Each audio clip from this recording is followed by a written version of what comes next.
Hello everyone, my name is Yona and this is Postcards from Japan. Today I'm going to tell you the real meaning behind some obscure Japanese emoji, which you might have been using incorrectly.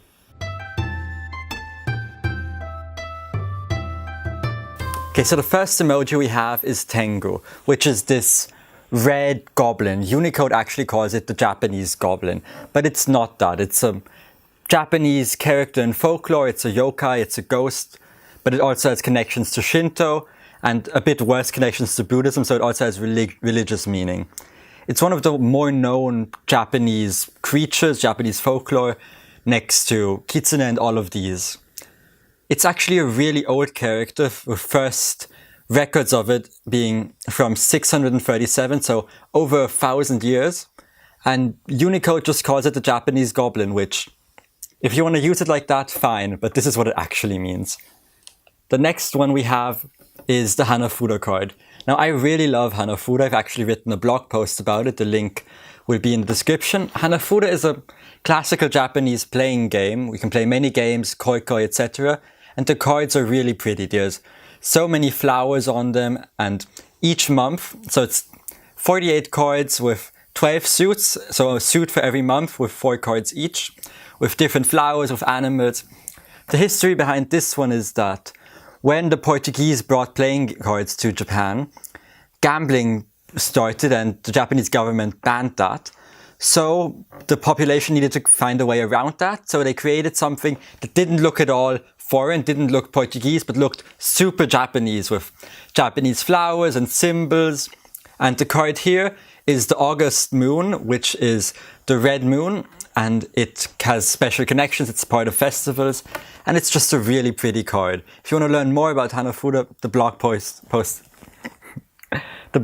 is linked down below. Number 3 on my list is the yellow and green triangular icon I've seen some people use just because it looks like an arrow. So Unicode calls this symbol the Japanese beginner, but it's not quite that. It's the beginner's driving symbol. So when you start getting your driver's license, taking all of the exams, you have to put this on your back of your car to make the people know that you're a beginner's driver, that you're learning it, so that they take more care. When I first came to Japan, I thought this was the logo of some sports team because I saw stickers and keychains in stores, and I thought, this is actually a really cool icon. And then I saw it on cars and I realized what it actually was. There's actually a second icon, which is orange and yellow, and it's more rounded. It looks like this. And this icon is for drivers over 65. So there's one for beginners and one for older people. A friend of mine told me that she once saw both of the stickers on one car. So a beginner's driver who is over 65 better take care when driving next to that car. Icon number 4. So this is the icon for a hot spring. It looks a bit like the Java logo. I've seen people use it for hot coffee, but it's for onsen, Japanese hot springs, because Japan loves hot springs. I've been to one, there's so many in Japan, and they're just really nice. Emoji number 5, the love hotel. Now this one is a bit weird. So in Japan, if you want a hotel for a short period of time, walls are thin, you go to a love hotel with your significant other.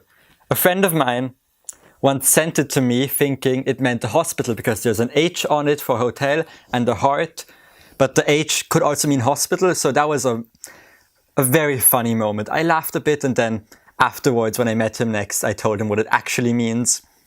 He hasn't used it since. I wonder why. The next few emoji all belong to Japanese festivals, and we're going to start with the New Year one. Unicode actually calls this pine decoration, which doesn't make any sense since it's made out of bamboo. It's this emoji right here. And it's used at the entryway for New Year's, at the door when people come in, but there's also smaller ones that you can put on your windowsill to decorate for New Year's. The next emoji is this one. It's of a prince and a princess. It's these two small dolls. I've seen it used a lot because it's really pretty. And the actual usage of it is for Hina Matsuri, or Girls' Day, which is on March 3rd. So we had New Year's, 1/1, January 1st, and now March 3rd, Girls' Festival, Hina Matsuri. Girls put these out on a big display. Restaurants often have huge ones that are life-sized. It's really crazy, but they're super pretty. The next one we have is for Koromo no Hi, or Children's Day, and it's these streamers. It's the koi fish streamers, and they put them up all through Golden Week, which is a series of holidays that ends with Koromo no Hi, or Children's Day. And the size of them, so how many you have, if there's 4, it means your family is 4 people.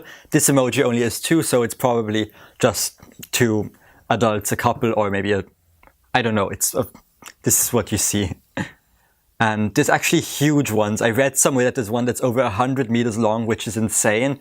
There's a picture of that right here, and it's pretty cool.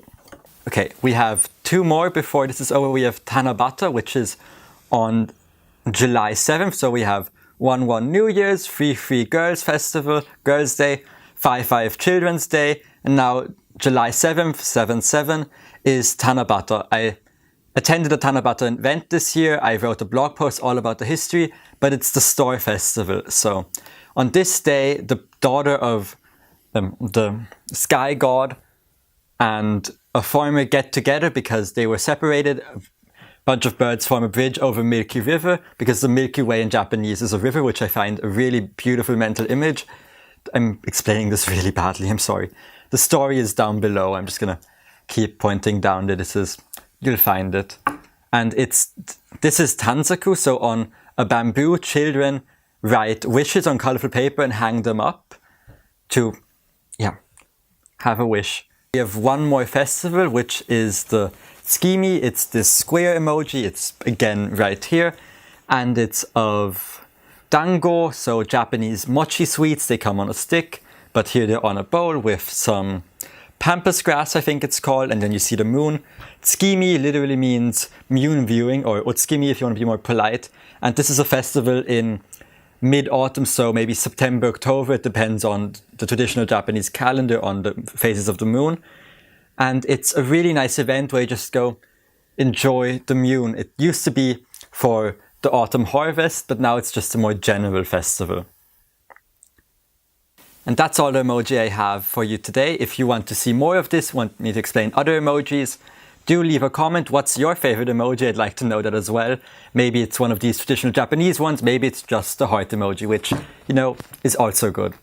I will see you in the next video. I hope you take care till then. Bye.